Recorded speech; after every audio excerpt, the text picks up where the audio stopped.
Hello all today అయితే నేను tasty చేప అండ్ చింత చిగురు కర్రీ ఎలా చేయాలో చూపించబోతున్నాను. ఇది చాలా అంటే చాలా టేస్టీగా ఉంటుంది. ఇది కొంచెం పాతకాలం నాటి వంట అనమాట. మన అమ్మమ్మలు వాళ్ళ అమ్మమ్మలు రెగ్యులర్గా చేసుకుంటూ ఉంటారు. సో ఇది రాగి సంగటిలోకి కానీ జొన్న సంగటిలోకి కానీ అన్నం కూడా సంగటిలా చేసుకొని తింటే చాలా అంటే చాలా బాగుంటుంది. ఒక్కసారి ట్రై చేయండి. ప్రజెంట్ సీజన్ కాబట్టి మనకి చింత చిగురు బాగా ఈజీగా అవైలబుల్గా దొరుకుతుంది. సో పల్లెటూరులో అయితే చాలా ఈజీగా దొరుకుతుంది. సిటీస్లో కూడా మార్కెట్లో ప్రజెంట్ దొరుకుతుంది. సో మనం ఒకేసారి ఎక్కువగా తెచ్చుకొని నీట్గా వాష్ చేసేసి కొంచెం ఆయిల్ వేసి వేయించి పక్కన పెట్టుకుంటే 3 to 4 months వరకు మన ఫ్రీజర్లో స్టోర్ చేసుకోవచ్చు. మనం కర్రీస్కే కాదు పికిల్స్లో కూడా యూస్ చేయొచ్చు. వేరెవర్ మనం చింతపండు యూస్ చేసే దగ్గర దీన్ని రీప్లేస్ చేయొచ్చు. టేస్ట్ అయితే చాలా బాగుంటుంది. ఒకసారి ట్రై చేయండి. సో కర్రీ స్టార్ట్ చేద్దాము. సో కడాయి పెట్టేసి అది ఆయిల్ కొంచెం హీట్ అయ్యాక కొంచెం జీరా సీడ్స్ కొంచెం మెంతులు యాడ్ చేయండి. సో ఏ గ్రేవీ కర్రీలోకి అయినా మనం టామరిన్ యూస్ చేసే కర్రీస్లోకి మెయిన్గా ఈ మెంతులు యూస్ చేస్తే చాలా టేస్టీగా ఉంటుందన్నమాట.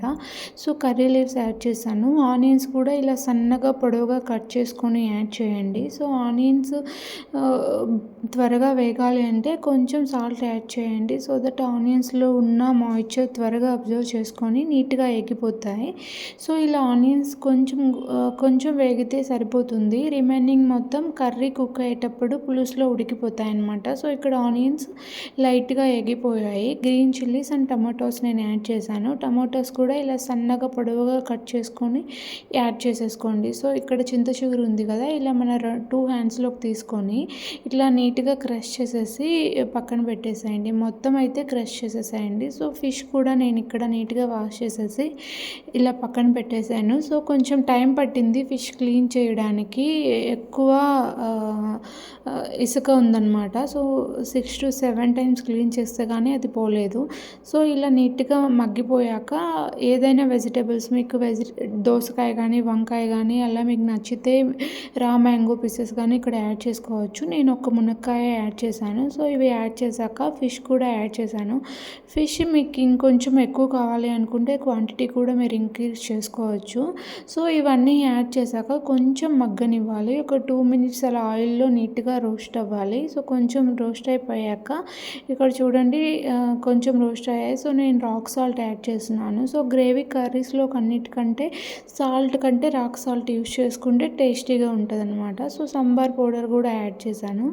సాంబార్ పౌడర్ యాడ్ చేశాక నేను రెడ్ చిల్లీ పౌడర్ కూడా యాడ్ చేశాను. సో రెడ్ చిల్లీ పౌడర్ కొంచెం ఎక్కువే పడుతుంది. మనం ఇక్కడ చింత చిగురు యూస్ చేస్తున్నాం కాబట్టి అది కొంచెం పుల్లగా ఉంటుంది. సో దాన్ని బ్యాలెన్స్ చేయడానికి కొంచెం రెడ్ చిల్లీ పౌడర్ ఎక్కువే పడుతుంది.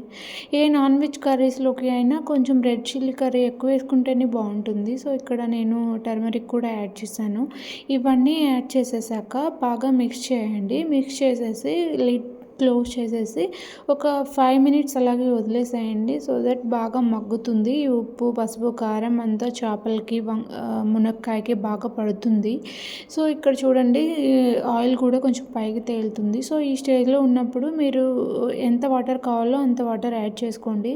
సో సంగటిలోకి కానీ రోటీస్లోకి కానీ అయితే కొంచెం గ్రేవీ కావాలి కదా, మనం ఇంకొంచెం వాటర్ యాడ్ చేసుకోవచ్చు. నేను రైస్లోకి కాబట్టి కొంచెం తక్కువ వాటరే యాడ్ చేసేసాను. సో వాటర్ యాడ్ చేసేసాక లిడ్ క్లోజ్ చేసేసి ఒక 5 to 10 minutes వరకు కుక్ చేయండి. సో దట్ ఈ ఫిష్ కానీ మనం ఏమైతే వేసుకుంటాం వెజిటేబుల్స్ అవి నీట్గా కుక్ అయిపోతాయి. సో లిడ్ క్లోజ్ చేసేసి ఒక 10 to 15 minutes ఇలా కుక్ చేయండి. సో ఇప్పుడు చూడండి ఆయిల్ కూడా పైకి తేలుతుంది. సో దాని తర్వాత ఇక్కడ మనం క్రష్ చేసి పెట్టుకున్న చింతాకు చిగురు యాడ్ చేసేసేయండి. సో చింత చిగురు యాడ్ చేసేసాక ఇలా నీట్గా మిక్స్ చేసేసేయండి. మిక్స్ చేసేసాక అది త్వరగా కుక్ అయిపోతుంది. సో లేతగా ఉంది కదా, 2 to 3 minutesలో అది కుక్ అయిపోతుంది. ఇప్పుడు చూడండి మంచి గ్రేవీ కన్సిస్టెన్సీ కూడా వచ్చింది. ఇది రైస్లోకి కానీ జొన్న సంగటి కానీ రాగి సంగటిలోకి కానీ చాలా బాగుంటుంది. చాలా సింపుల్గా చేసుకోవచ్చు. చాలా తక్కువ టైంలో నేనైతే ఇది సెకండ్ టైం ట్రై చేశాను. బాగా వచ్చింది. Thank you.